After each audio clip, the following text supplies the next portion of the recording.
to-do icon, similar to something you might see for an organizer app or some other kind of program. And we're going to use the written instructions, which you have hopefully already opened, so you can follow along both with the written instructions and this video. You're going to need that for some of the color combinations. So to get started, we need to start a new document, so File, New, and a recommended size here, you should be on web, but then a recommended size is 800 by 800 pixels.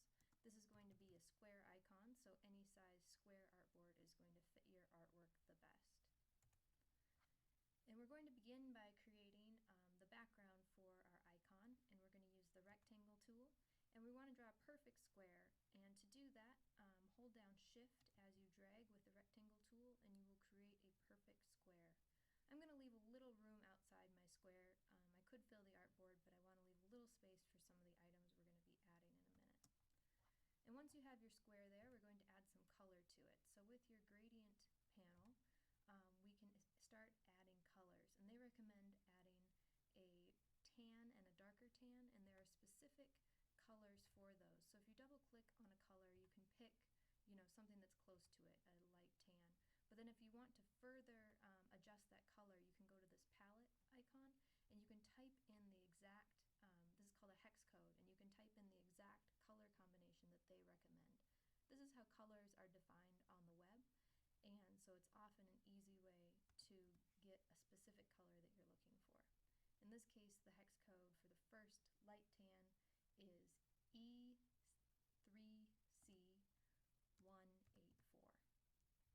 And then if you click anywhere, you'll see it adjust, and now we have that light tan in place. We're going to do the same thing for the darker tan.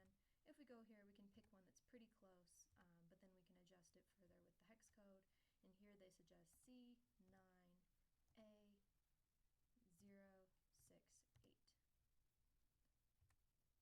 And now we have our specific colors. We also want this to be a radial gradient, and we are going to drag that into our square to apply it. Whoops.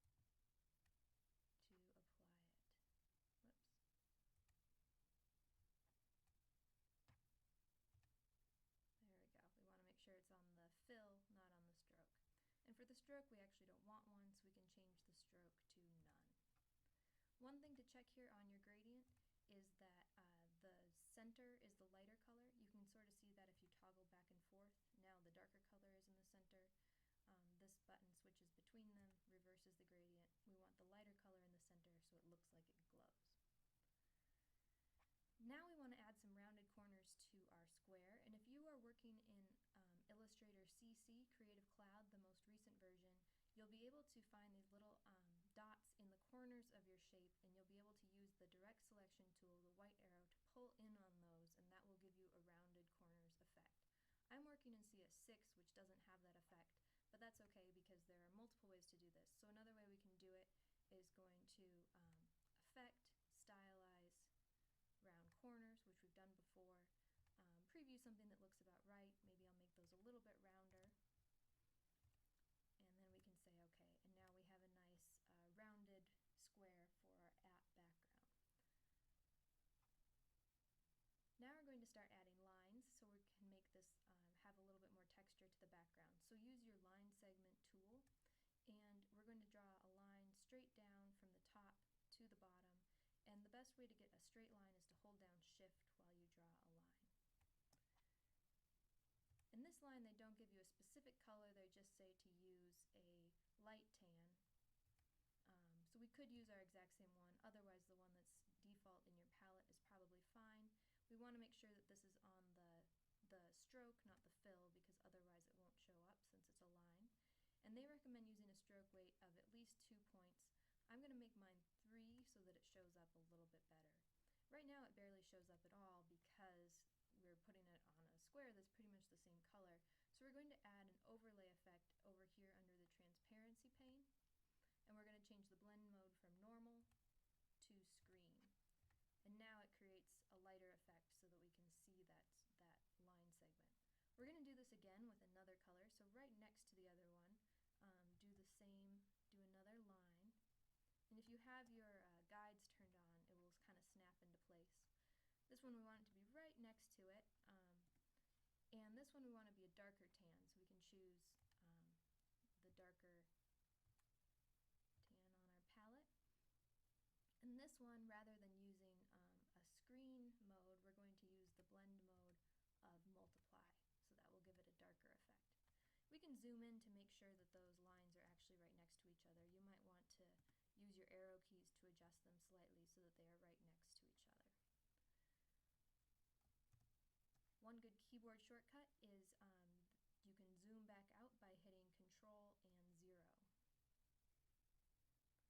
Now we're going to group these two lines. You can highlight them by dragging around them or by clicking on them while holding Shift, and we're going to go ahead and group them. Now they will act as one object, and we want to copy these. We want to eventually have 6 copies on across this. So one way to copy them is by going to Edit, Copy, and Paste. But you guys should also know that you can also copy items at this point by holding down either Alt on Windows or Option on Mac while you drag. And if you also hold down Shift, you'll drag them in exactly the same plane, so they stay straight.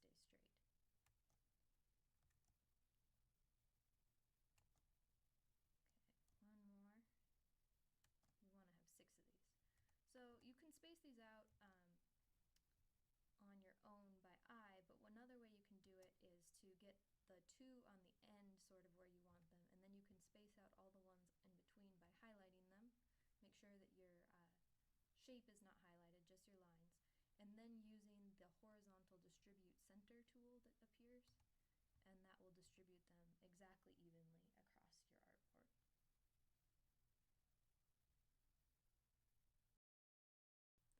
Now we're ready to create the notepad shape. So to start this, we're going to create a rounded rectangle, and you could do this either the ways we did earlier, either by pulling in the corners or using the rounded corners effect. We can also go up here and use the rounded rectangle tool, which is what the tutorial suggests, so we can go ahead and do that.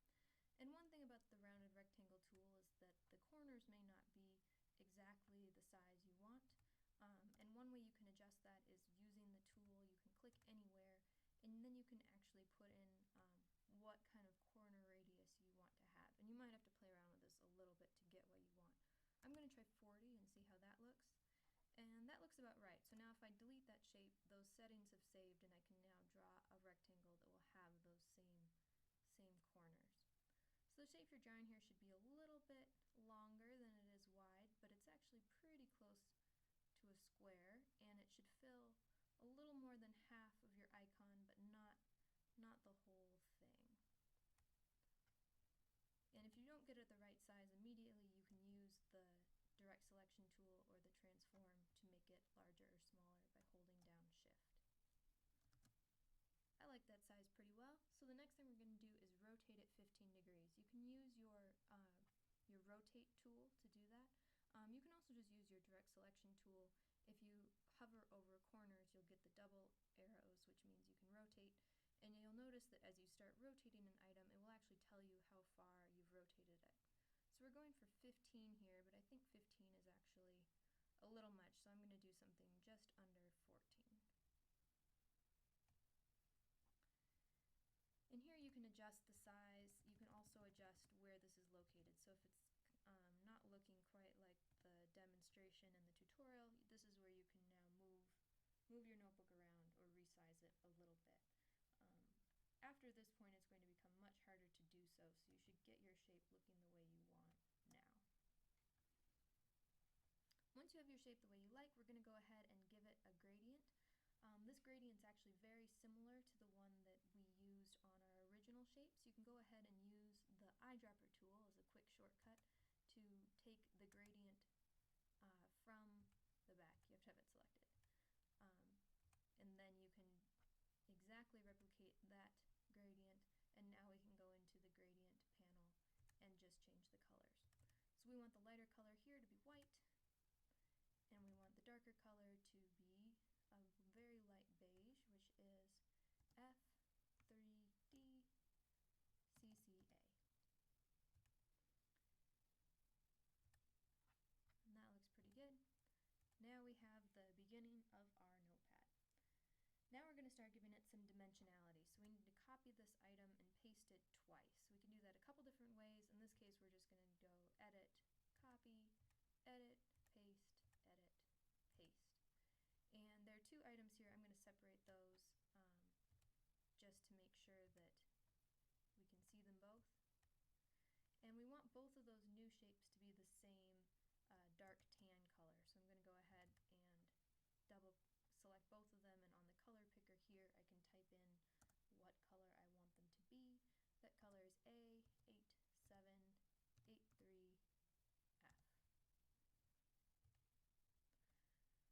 Now we're going to go ahead and align one of them, the one up here, to our original notebook. And one easy way to do that is by selecting both of them by holding down Shift and then using our Align tools up here. First I want it to go all the way left like the original shape, and now I want it to line up to the top of the original shape, and now it's in exactly the same place. This other one we want to get all the way off our artboard, so I'm going to zoom out here. And we want to move this one so that it's just barely off the artboard.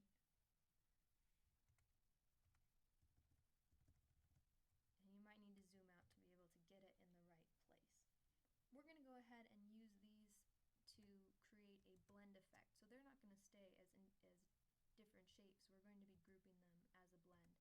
So the first thing to do is we need to make this one in the bottom that's off our artboard have a 0 opacity, which we can do in the transparency pane.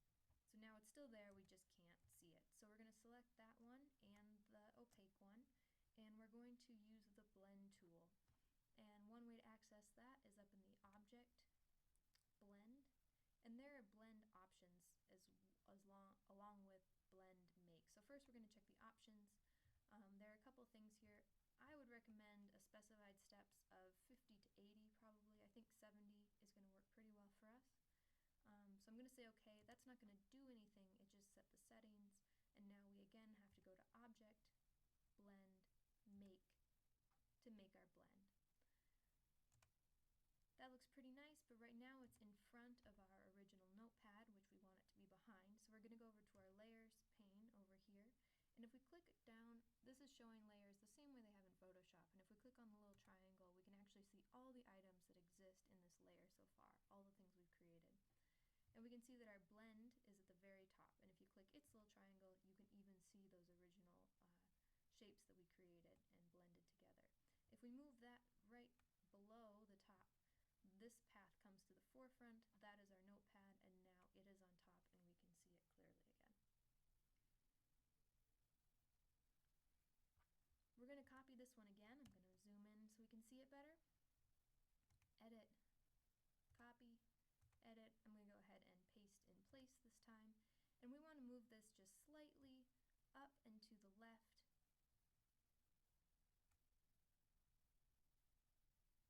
so that there's just a small edge over here and a slightly larger edge at the bottom. And now we're going to use our shape builder tool for the first time. This is an important one for this tutorial. So we're going to select both these shapes at once by holding down Shift, and now our shape builder tool is over here in our tools, and when we have that selected, now we can see that places that are overlapping are highlighted with this sort of dots pattern. We want to get rid of this piece at the very top, so by holding down Alt on Windows or Option on Mac, you get now this little minus sign, and if you click, it will delete only that piece where they intersect. Those two shapes are still exactly the same color, so we can't really tell them apart. We're going to go ahead and make that bottom shape a darker tan color, which we want to be DBB588. And now that shape has a little bit of dimensionality. Next we want to create the spiral for the notebook, so I'm going to zoom in a little bit. And we want to do this by using the rounded rectangle tool again. Now we might need to have a slightly smaller radius because we want to make a much smaller shape. So we can try that out. I think that's going to work out alright. So now those settings are saved, and I'm going to create a kind of knobby rounded rectangle that's going to become the spirals for our notebook. We're going to get one exactly the way we want, and then we're going to copy it. So first we're going to change the gradient on this one. The gradient is still the same style as the notebook or the background, so we can go ahead and pick one to start out with a radial gradient, and then we can go to our gradient pane to adjust adjust that. This one we're going to have be a medium gray to sort of a darker gray. So that one is B6A DA6 for the lighter part of it. And then for the darker part, we want it to be 6F5C4F.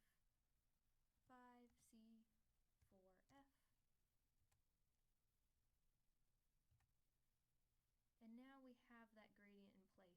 The last thing we want to do with this is move it so the center of the gradient isn't at the center of the shape but toward the top. And to do that, we can keep this tool or this shape selected and then go to our gradient tool, which also has a shortcut of G. And when we select that, we now get this sort of option bar that can adjust the gradient. So if we put that at the top, now the center of that gradient goes to the top. We can also adjust the length of it so that we can adjust how much the gradient disperses over the shape, and you can adjust that until you get it the way you like. Once you have one of these the way you like, we're going to make a few copies. I'm going to do this by holding down Alt or Option, and I'm also going to hold down Shift to keep them evenly spaced. And I want this to spread about the width of the notebook, so I'm just going to eyeball that for now, and I'm going to select all of these and use our Distribute tool so that they spread out evenly. Now we need to put these up at the top of our notebook, and we want to rotate them the same amount. You could figure out exactly the same amount of rotation, but you can also eyeball it and get it pretty close. And adjust those so the tops are just kind of protruding above the top of your notebook and get it nice and evenly centered on your shape. Now we're going to go ahead and create some little holes for the notebook so it looks more realistic. We're going to use the ellipse tool to do that, and you can kind of just eyeball this for now, but you want it to sort of fit right around the bottom of your notebook spirals, and we want these to be a darker brown shade that kind of matches the shadow. So I'm just going to pick one that I think matches pretty well, and we can always adjust it.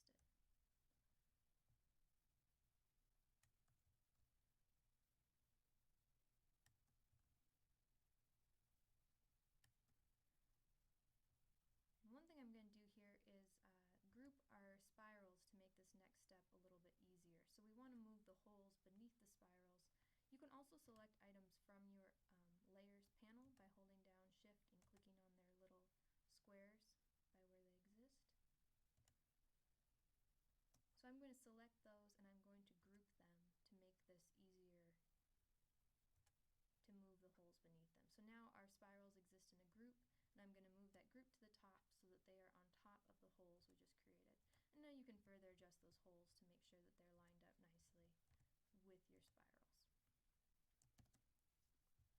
When you have that the way you like, we have just one more piece that we need to do for our notepad.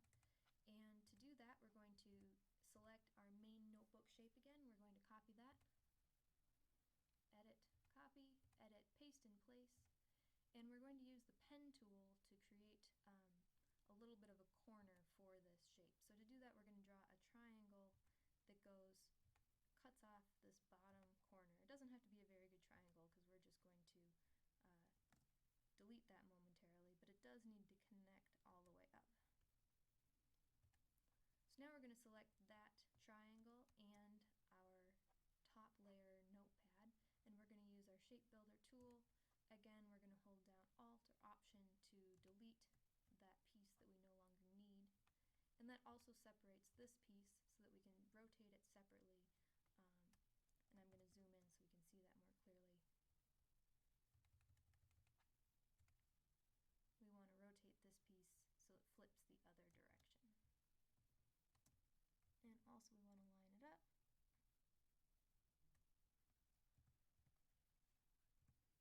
And now we just need to adjust some of the colors to make that gradient more distinct. On this little piece, instead of having a radial gradient, we want it to have a linear gradient. And we probably want to swap that around so that the lighter edge is on the outside. We also want to adjust the gradient on the bottom. This is sort of the overturned page. And you can if you're confused now about which things are which, you can see all the different pieces that are going on with your different pieces here. So we actually want this page all the way at the bottom.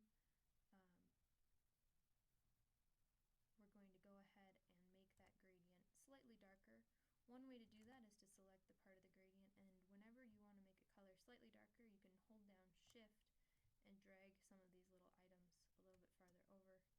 do that. Let's see.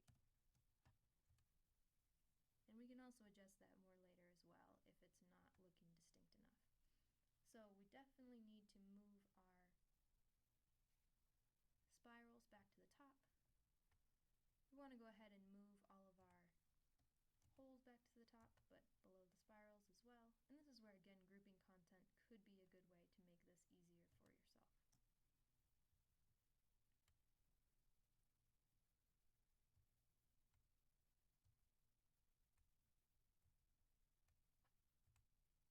And now we can see that upturned corner, we have our notebook holes, our spirals, and we're ready to move on to the next step. For the pencil, we're going to work a little ways off the side of our main artboard so that we're not getting in the way of our other items. And we're going to start out by drawing a rectangle with the rectangle tool.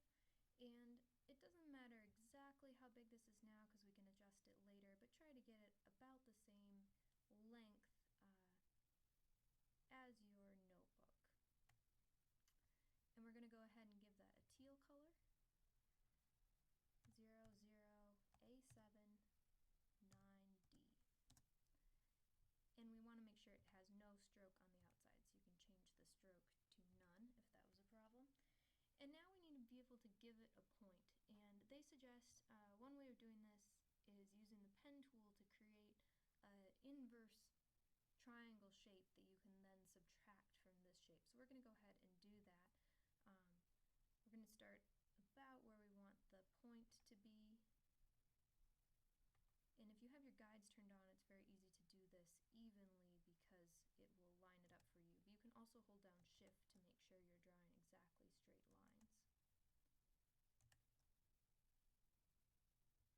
And now we have two shapes. We could use our Shape Builder tool, come over here by holding down either Alt or Option, and delete these pieces.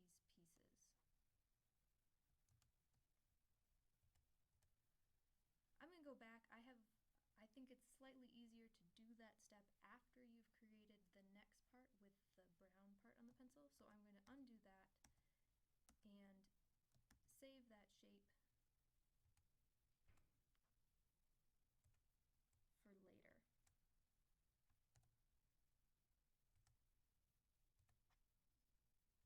So we're still going to use that in a bit, but I want to do the bottom part of the pencil first. So now we need to create 3 overlapping and make these about half the length of this pencil. We're going to go ahead and give these sort of a tan fill with different shades. So right now I'm just going to start out by making 3 that overlap just slightly.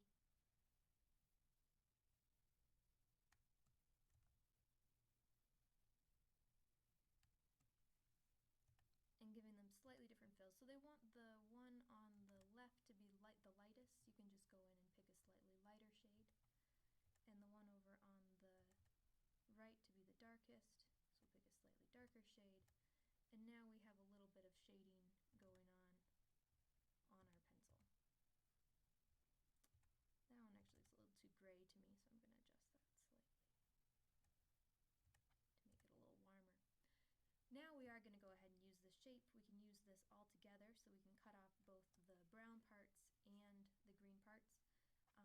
And we're going to go ahead now and select everything over here so far in our pencil shape and use the Shape Builder tool while holding down Alt or Option to delete all the pieces that we don't need.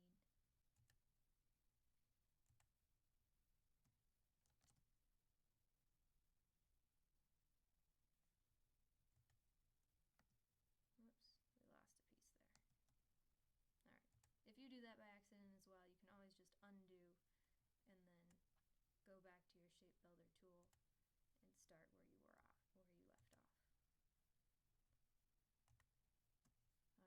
Alright, once we have all the little pieces hidden, now we have our pencil. And I'm going to go ahead and bring the center piece to the front just so that it is the widest one in the middle. You don't have to do that, but I think it looks a little nicer. Now we want to be able to create this scalloped edge, so instead of having a straight edge across, and I'm going to zoom in pretty far for this because this is a sort of complicated thing. So we want to be able to create a scallop shape that's going to cut off the parts of this brown. And it's recommended to use the pen tool.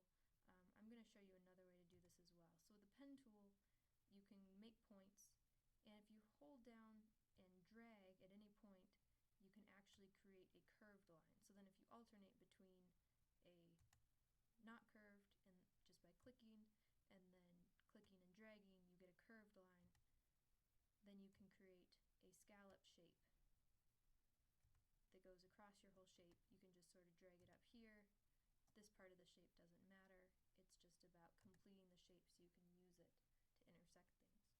Another way you could do this is by creating this shape using circles. I'm just going to show you how to do that real quick as well.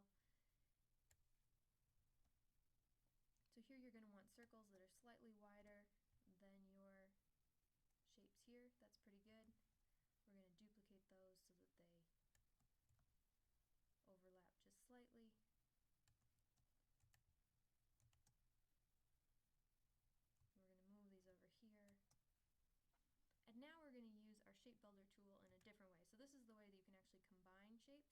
If you don't hold down anything and you just drag across these, it will actually combine it into one shape. And now you can go ahead and use a rectangle tool with these, select this, and now you can use your shape builder tool again, this time doing the subtraction, and now you have a scallop shape that way as well. I'm going to go ahead and use the scallop shape that's already here. We're going to highlight all the pieces we need, go to our shape builder tool, and using Alt or Option, we're going to delete all the small pieces that we don't need. Again, if you do it a little too much, let's zoom in so we can get all those small pieces. You can always undo.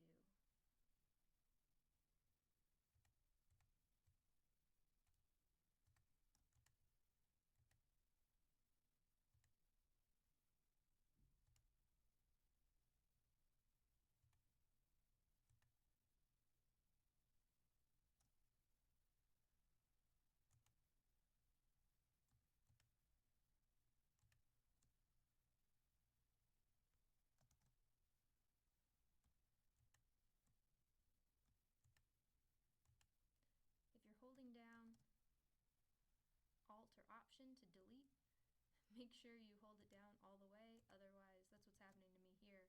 I am not holding it down quite long enough. My computer's taking a little while to respond, and it's switching instead to combining them, which is not what we want.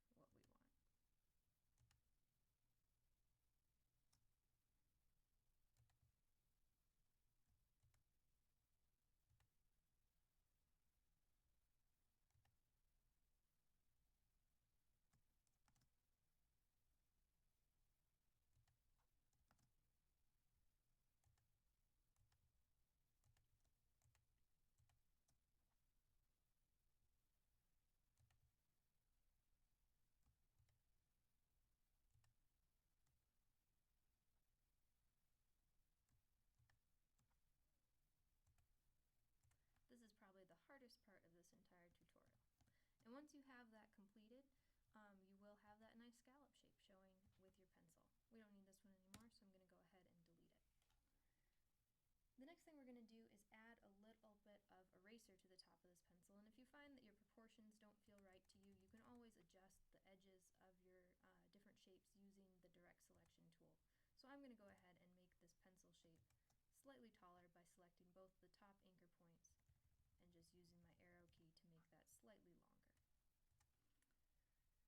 We're going to go ahead and add an eraser using the rectangle tool, And in this case, if you're using Adobe CC, you can use the rectangle tool and then draw in the corners to give them a rounded effect.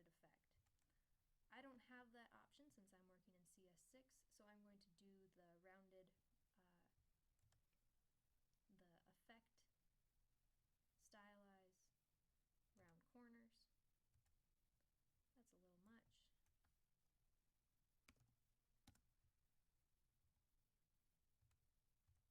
And then I'm going to fill out the rest of this by combining a shape. As you can see, there are a lot of different ways to combine shapes.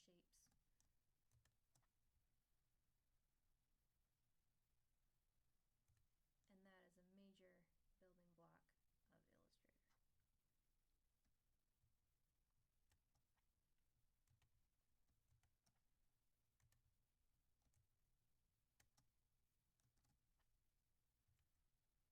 If I'm doing the rounded rectangles, I first have to go to Object, Expand Appearance to give those edges make them permanent.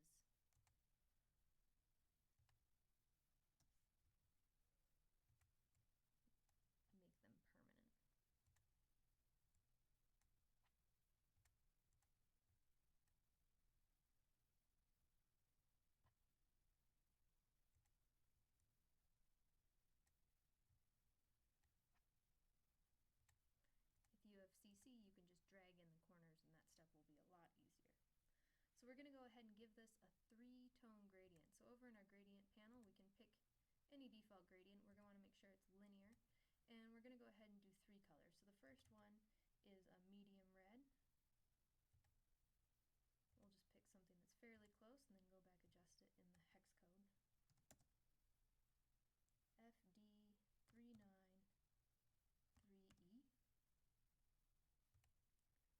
And to do 3 colors, this one needs to have 3. We can actually just drag this gradient slider while holding down Alt or Option to create a third step on this gradient. And the second in between one is going to be FF706A. A little light pink, and then we'll do one more that's a little bit darker. Again, we'll pick something similar so that we can choose a hex code. FD393E.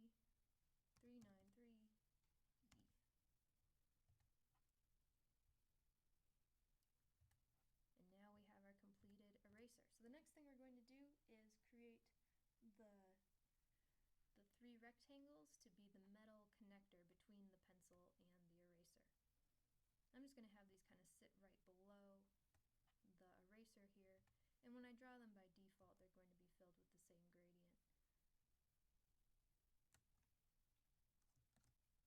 So I'm actually going to switch this one immediately.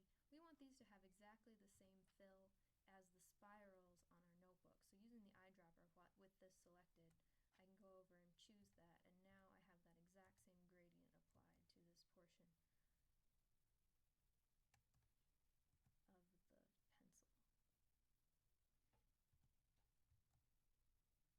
I'm duplicating them by holding down Alt or Option while dragging, and now I have 3 metal pencil pieces. The only thing left to adjust here is that I want to have their gradients, we'll zoom in so we can see this more clearly. I want to have their gradients centered over on the side so that when we rotate this pencil, it'll look like the light is shining from one particular area. So we're going to use the gradient. Once they're highlighted, we're going to use the gradient tool and move these pieces up.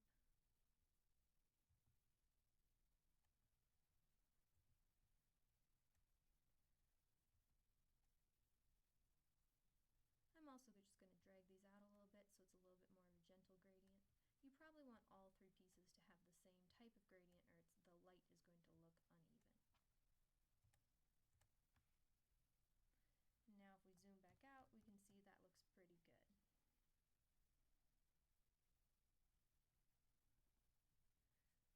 Now we need to draw some different colored panels on the pencil. Those should line up with our panels that are underneath, and we really only need to do 2 of them because we want to have one on the outside and one on the inside that will match up with a different shade. So we're going to make the light green, or the light teal is going to be 1, 4,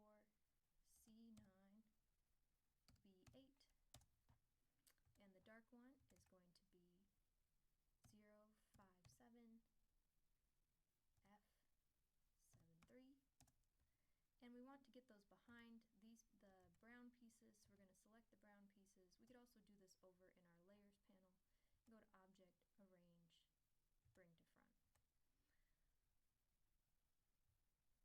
One of the last things we need to do on our pencil is give it the lead, so we're going to use the ellipse tool, and we're going to draw a pretty large circle. By holding down Shift, you can get a perfect circle, and we're going to center that so that it overlaps the bottom of our pencil, and we're also going to give that the same gradient that we gave to the metal parts of our pencil and our spirals over here.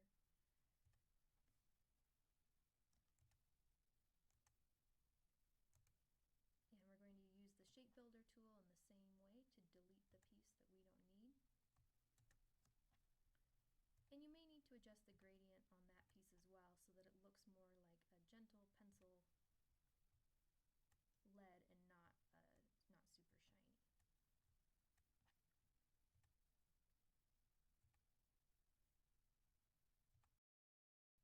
Now we just have a few last steps to complete our icon and get all the pieces together. So first, to get our pencil over onto our icon, we're going to select all of it by dragging around it or by clicking on the individual pieces and go to Object, Group. By grouping it, we have a little bit more control over dragging it all together instead of having to worry about the individual pieces coming apart. So we're going to bring it over to our icon, and we're going to rotate it. There's not a specific rotation that you want to do. 45 degrees is pretty close, so if you hold down Shift while you rotate, you can get a nice 45-degree rotation. But you might want it a little bit more or a little bit less than that.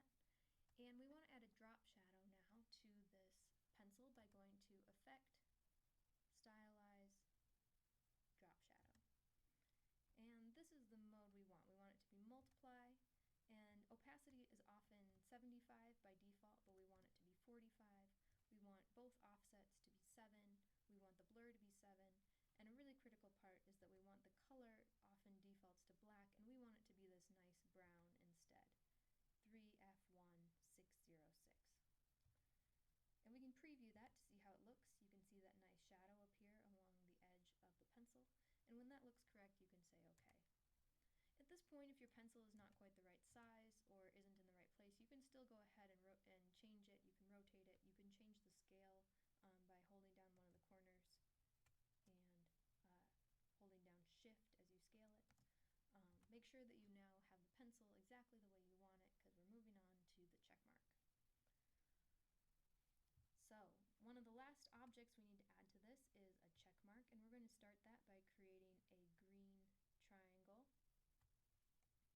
We'll add the fill in a minute. First we need to create this, rectangle, and we want to rotate this to 45 degrees. So if you hold down Shift, you can rotate it to exactly 45 degrees.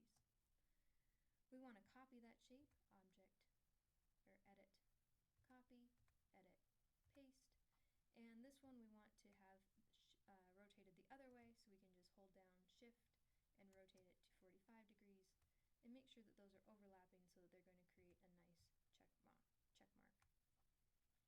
Now if we select both of them, we can go back to our Shape Builder tool like we've used before. If we hold down Alt or Option, we can delete those pieces. And now if we drag around everything with the Shape Builder tool, we can also create one unified shape out of the remaining rectangles.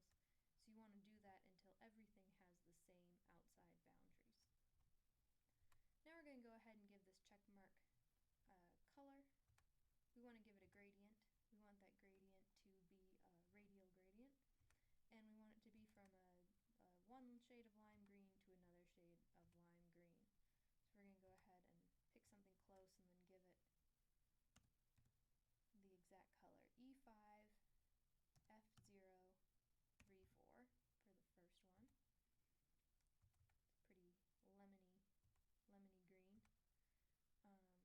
And then for the second one, we want it to be BDD734. So now we have this nice electric lime green check mark. And we want to copy and paste this to give it a little bit of a shadow as well. So Edit, Copy, Edit. We'll paste in place this time. And we just want to offset that a little bit and send that new one to the back. Or actually, we'll bring the original one to the front.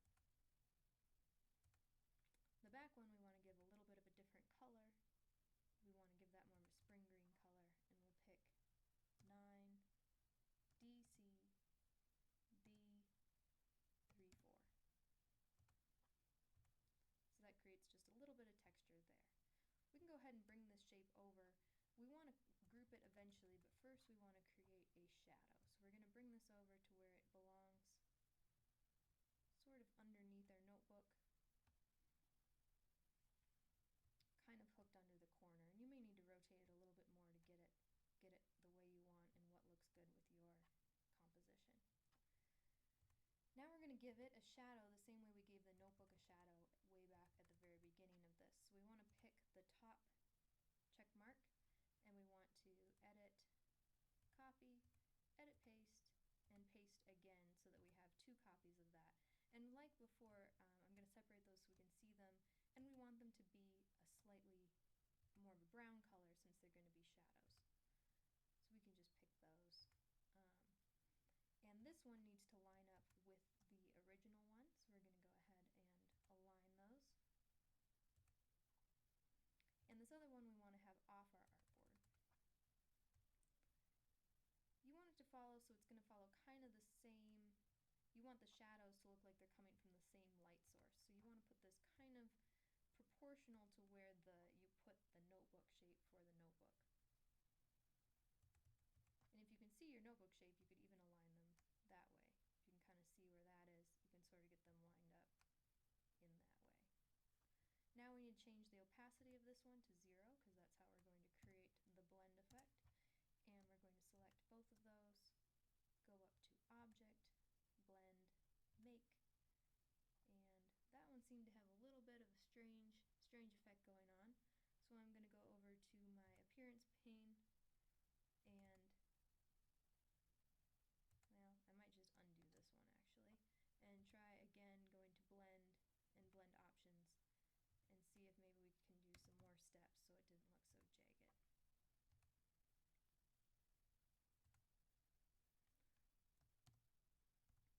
That still looks a little jagged. You could try adding some more steps if you want.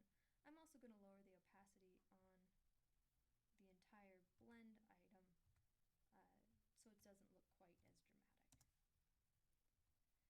And now in our layers we want to find our check marks and bring those to the top so that they stand out.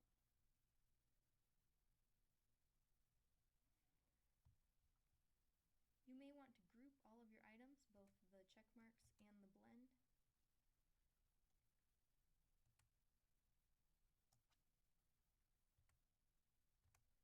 Because that way you can move them around and they'll move as a group instead of having to move each piece individually.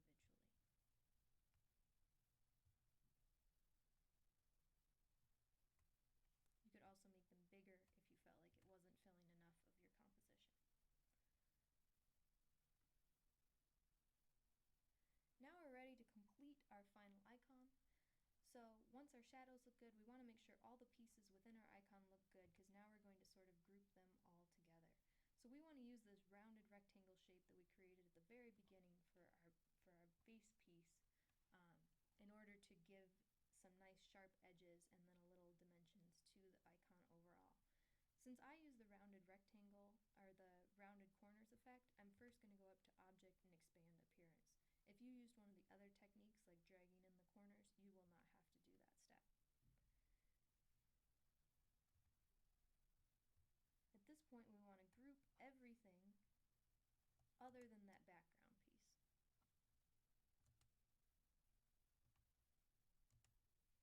And now we can see it in our layers panel. We have the group that has everything, plus then our one piece that we've used for our icon background. And we're going to copy that. Edit, copy, edit. We're going to do paste in place.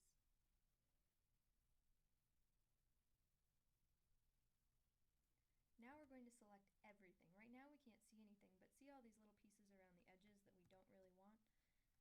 That's what we want to get rid of. So we've used this piece and we're going to create a layer mask by now selecting everything, which you can go up to Edit, Select All, or you can also do Control A. And what we want to do is create a mask with that top piece. Since it's on top, it's going to do that automatically. The shortcut for creating a clipping mask is Control 7. You can also go to Object, Clipping Mask, Make. And what that does is it doesn't delete those pieces. pieces, they still exist, but it has hidden all those little pieces around the edges from view so that we now have everything back to this nice rounded square shape that we'll use for our icon. The last thing we want to do is add a little bit of dimension to our icon using the direct selection tool, so we can select that background even though it's part of this layer mask now. We can say edit, copy, edit, paste, and we still have that item. We can move that to the back so that it's behind the rest of our clipping mask. Then we can adjust it. I'm just going to adjust it using arrows because we only want it offset a little bit from our main icon. And that item we're going to give a dark brown fill.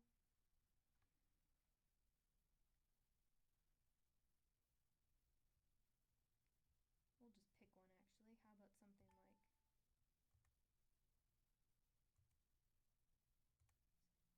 something like that, maybe a little lighter. You can see what looks best with your icon, what looks subtle but also realistic. And once you have that background layer in place, you have completed your to-do icon.